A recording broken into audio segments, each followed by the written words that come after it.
Dice Chuck Duck here with an RPG Hope story.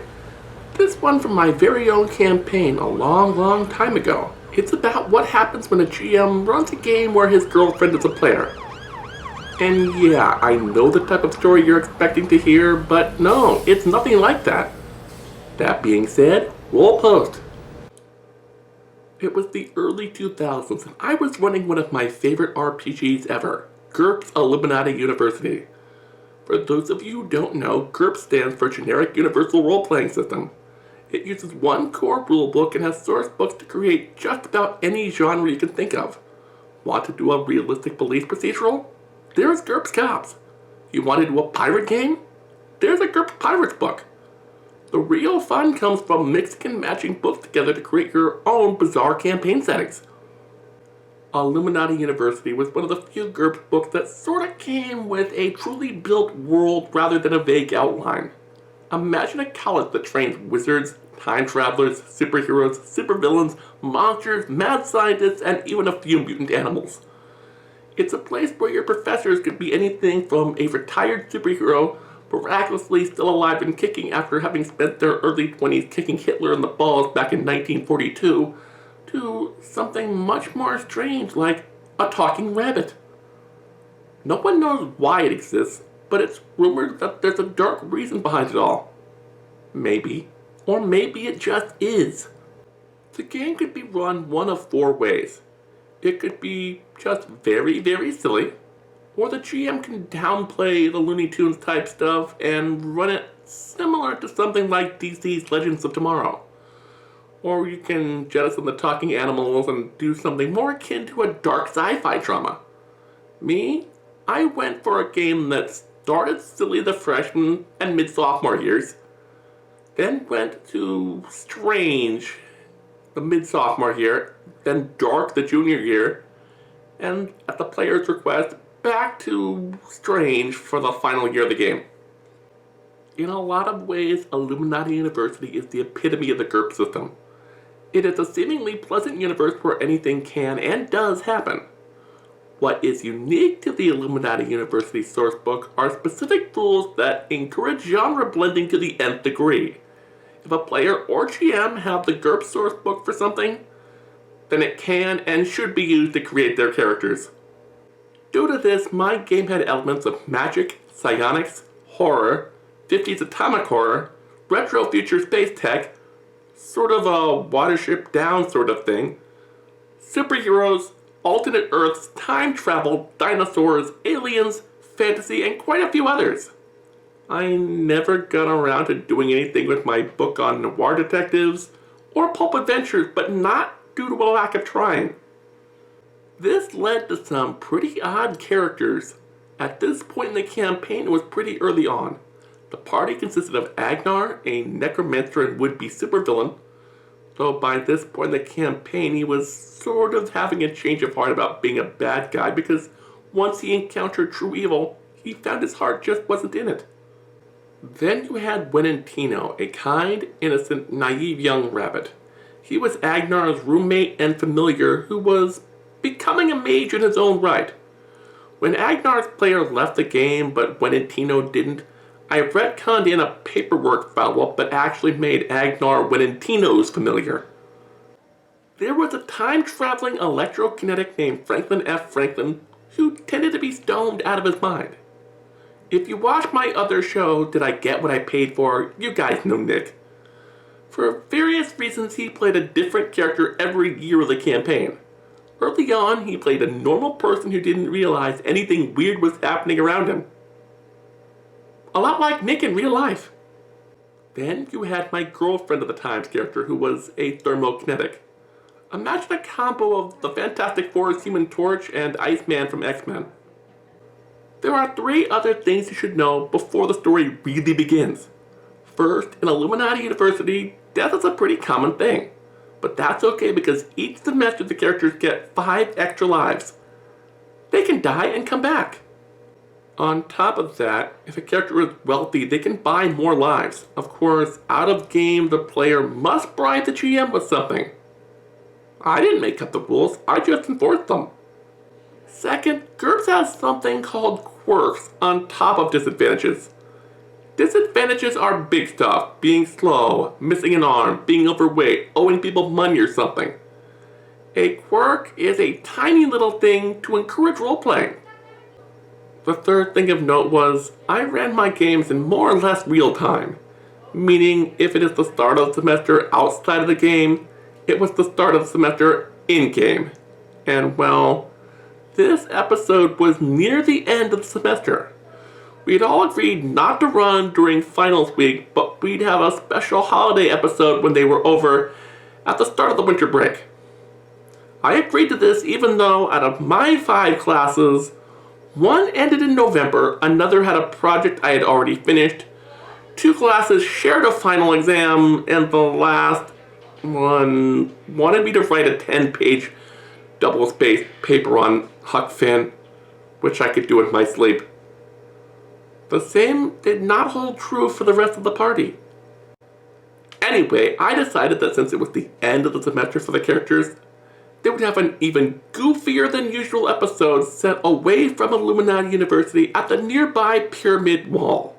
Or rather, the movie theater that showed every movie ever made. Only a recurring villain was using a MacGuffin device to open portals into the screens, allowing travel into and out of the movies. Characters from movies could walk off the screen and characters from the game could walk into the movie. If you've seen Last Action Hero or Purple Rose of Cairo or read a Jasper Fforde novel, you get the basic idea.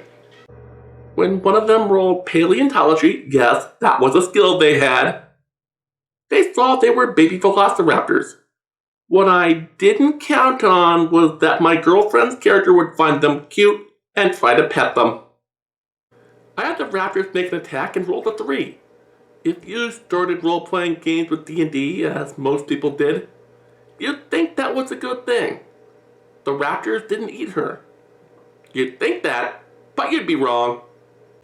Steve Jackson had a friendly rivalry with Gary Gygax, so in GURPS, you're trying to roll your skill level or under on 3d6. 3 is the absolute best you can do. A natural 3 is a critical success. Anything could happen. Unless she got a natural 3 as well, she was going to take some damage. And she rolled an 18. So she lost a hand. Ouch. The players were like, dude, that's your girlfriend's character.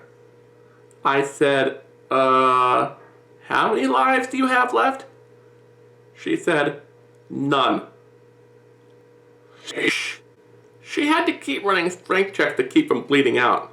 But none of the players knew first aid, or at least human first aid. So that was no good. The necromancer came up with a plan. He said, okay, I'll resurrect her body. I tried to tell him that unless he had Re and Soul, all that would do was make a zombie. I didn't remind him that as a prerequisite to resurrection, he had to purchase healing, because the rules said I wasn't allowed to. The rabbit had the ability to hold the soul, but it required a container, preferably a living, non-undead host, or a soul jar. They didn't have one of those handy. They had an empty jar of Jif peanut butter, but not the 16 ounces of her favorite beverage, Dr. Pepper, that they would need to complete the ritual. They rolled a check at the snack bar, but could only get Mr. Pibb, which meant they had to roll a 12 or less, not a 14. They went and tried it anyway. Due to the difficult penalties, they failed. And I felt torn. On the one hand, I didn't feel right just saving her character. A GM is supposed to be impartial, even or especially given certain emotional attachments. I couldn't be seen as playing favorites. One of the other games I was in around that time had dissolved because of that kind of nonsense. I didn't want a repeat of that experience. But on the other hand, she was behaving the way her character would in a good way. Not based on whim, but on an actual pre-chosen design flaw. So I should award good role-playing. And 2 of the other players were getting in on it. This sort of thing should be rewarded. So I didn't really know what to do, and yeah, it was my girlfriend's character. When that didn't work, the stoner electrokinetic had his own plan.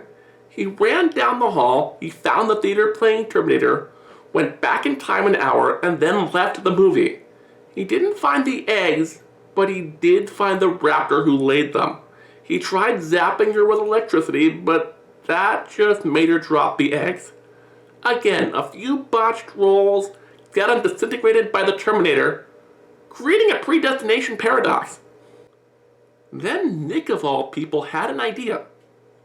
Are extra lives transferable? He asked. I told him, no. Wait, extra lives are $125 in-game money, right? He asked.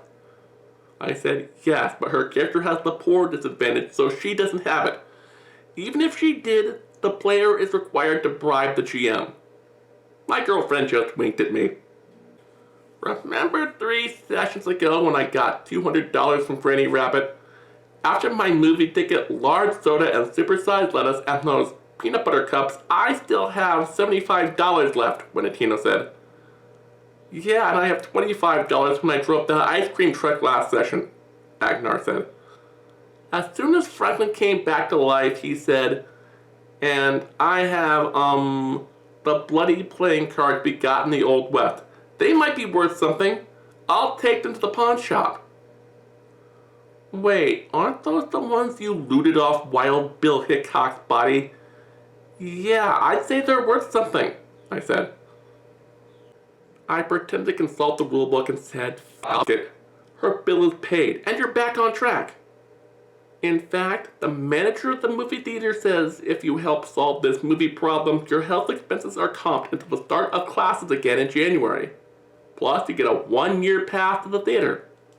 Then I turn to my girlfriend and say, but next semester, you've got to tutor Winantino and home ec.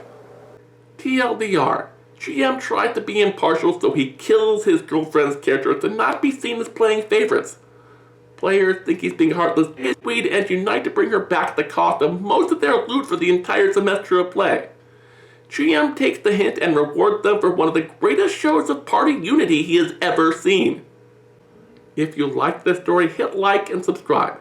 Alas, this is the series finale of Greatest Form of Flattery. Well, unless I get comments, then I might do more.